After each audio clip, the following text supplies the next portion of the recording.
मैं जिंदगी का साथ निभाता चला गया, हर फिक्र को धुएं में उड़ाता चला गया। जो मिल गया उसी को मुकद्दर समझ लिया, जो मिल गया उसी को मुकद्दर समझ लिया।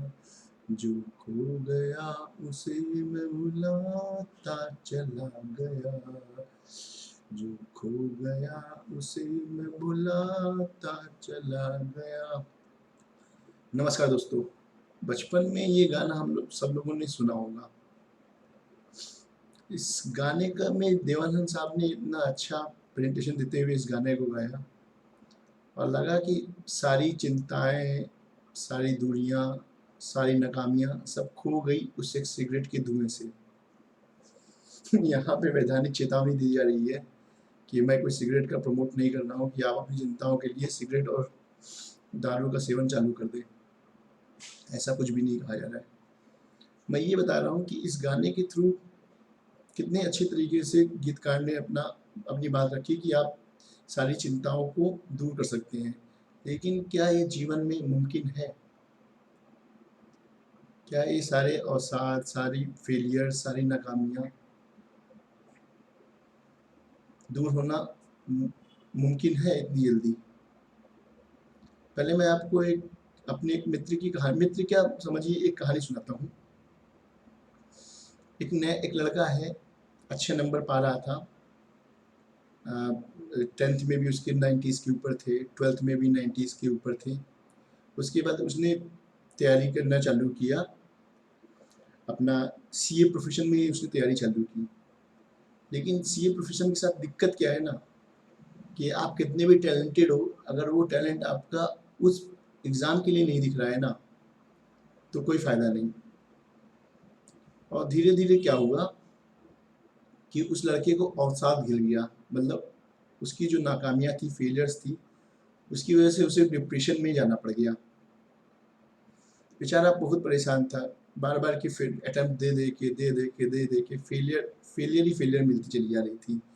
और उस फेलियर्स की वजह से ना, उम्र का वो पड़ाव जिसमें सीए के अलावा जो बाकी दूसरे लोग मौज मस्ती करते हैं और घर की चिंताएं भी थी साथ में, कि भाई माँ बाप का कहना था कि नौकरी कब मिलेगी, कब कोर्स खत्म होगा, वो सब चीज़ें भी थी। तो उस अवसाद, उस फेलियर, नाकामियों में वो लड़का बाद में धीरे धीरे डिप्रेशन में चला गया। और डिप्रेशन में इतना गया कि उसने नींद की गोलियां खाना चालू कर दी।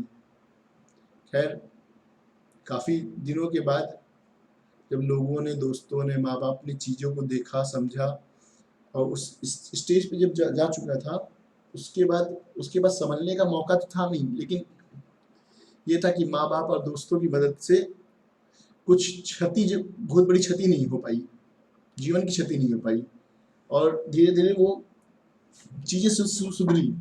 लेकिन ये सिर्फ एक कहानी मैंने सुनाई है। हमारे समाज में ऐसी बहुत सी कहानियाँ हैं, चाहे वो नौकरी को लेके लड़कों का फेलियर हो, चाहे प्रेम को लेके फेलियर हो, चाहे शादी विवाह या फिर और भी चीज़ों में लोगों का फेलियर है, तो फेलियर के बाद अवसाद आ जाता है, डिप्रेशन आ जाता है, जिससे लोगों की ज़िंदगी तबाह हो जाती है। ये नौकरी भी हो गई है, लेकिन हम उतना कमा नहीं पा रहे हैं कि फैमिली चला सकें, या फैमिली में भी बहुत सी चीज़ें और बहुत सी दिक्कतें हैं। तो मैं बस कुछ पॉइंट्स के साथ इसको मैं कहना चाहूँगा कि हम इन चीज़ों को कैसे दूर कर सकते हैं। बचपन में हमें सिखाया जाता है कि जब बच्चा चलना चालू करता है तो पहले गिरता है, फिर चलना चालू करता है और धीरे धीरे वो सीख ही जाता है। साइकिल के साथ भी वही एग्जाम्पल है, और एडिसन साहब का भी एग्जाम्पल हम लोगों को बचपन में काफ़ी सुनाया गया है कि 10,000 बार एग्जाम्पल प्रयोग करने के बाद, एक्सपेरिमेंट करने के बाद उन्हें सफलता मिली। लेकिन क्या हर कोई शख्स उस 10,000 एक्सपेरिमेंट करने को तैयार है? नहीं, शायद नहीं। तो फिर सफलता और असफलता जो ये मिल रही है, उसमें वो कैसे बचे? हम्म, तो यहाँ पे मैं कुछ पॉइंट्स बताना चाहूँगा कि फिर वो सफलता असफलता के बीच में वो कैसे बचे। पहला तो है कि आप अपने उस फेलियर को एक्सेप्ट कर लीजिए कि हाँ, ये फेलियर हुआ है, और ये भी समझिए कि ये प्रोसेस है लाइफ का। कहीं असफलता मिलेगी, कहीं सफलता मिलेगी, तो आप उस चीज़ को एक्सेप्ट करके अपनी ज़िंदगी में आगे बढ़िए। हो सकता है उस दरवाजे को नहीं खोल पा रहे हैं, तो दूसरा दरवाज़ा देख लेते हैं, दूसरी चाबी देख लेते हैं, जहाँ हमें सफलता मिल सकती है अपने स्किल के हिसाब से, वहाँ पे देख सकते हैं। तो हम उस असफलता को स्वीकार करते हुए आगे बढ़े। दूसरा है कि अपनी सेल्फ इमेज को बढ़ा करें। क्या होता है जब हम फेलियर्स और डिप्रेशन के दौर में जाते हैं ना, तो सबसे ज़्यादा अपनी इमेज ही गिर जाती है। हम सोचते हैं हम किसी काम के नहीं, जबकि बहुत सी चीज़ें आप कर सकते हैं और बहुत से लोगों से आप बेटर हैं। तो मैं यही कहूँगा कि आप अपनी सेल्फ इमेज पे काम कीजिए और उसको सुधारिए। ये मत सोचिए कि तीसरा चीज़ है कि ये मत सोचिए कि क्या लोग बोल रहे हैं, क्या दूसरे लोग बोल रहे हैं। उन दूसरे लोग जो बोल रहे हैं वो आपके आज के फेलियर के हिसाब से बोल रहे हैं और सही ही बोल रहे हैं, ऐसा नहीं है। लेकिन अगर आप दूसरों की बातों की चिंता करते रहेंगे, तो उस अवसाद या फेलियर के दौर से नहीं निकल पाएँगे। तो आप लोगों की क्या बोल रहे हैं, उस चीज़ को भूल जाइए और आगे बढ़िए, और प्रेजेंट में जीना सीखिए। जो बीत गई सो बात गई, पुरानी कहावत है, जो बीत गई सो बात गई। तो अब उन सब चीज़ों को भूल के आगे की ओर बढ़ जाइए और प्रेजेंट में जीना चालू कीजिए। और साथ में ना प्रोस्टिक्यूनेशन या बोल सकते हैं, जो चलो कल में कर लेंगे, बाद में कर लेंगे, उन सब चीज़ों पे आप छोड़ दीजिए और जो है एक सही स्थिति देखते हुए आगे की दिशा पे सोचना चालू कर दीजिए।